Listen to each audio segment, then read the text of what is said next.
पंढरीची वारी देखिली मी डोळा, भेटावया हरी चाले वैष्णवांचा मेळा. रामकृष्ण हरिभाळी चंदनाचा टिळा, विना खांद्यावर धरी ओवी गातो गोडगळा.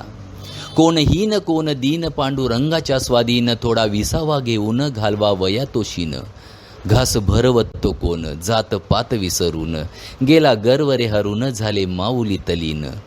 उभे गोल रिंगण अश्व धावतो मधून, येई आनंदाचा क्षण भक्ती भावाने भरून. दिंडी सोबत भजन कुठे अभंग कीर्तन, चंद्रभागेत नाहून होते विठूचे दर्शन.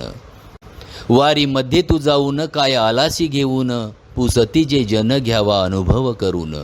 काव्य पाहिले करून अल्पमतीस धरून, घ्यावे पदरात घालून द्यावे मज क्षमादान, द्यावे मज क्षमादान. वारी. मी प्रकाश देसले, माझा काव्यसंग्रह. धन्यवाद.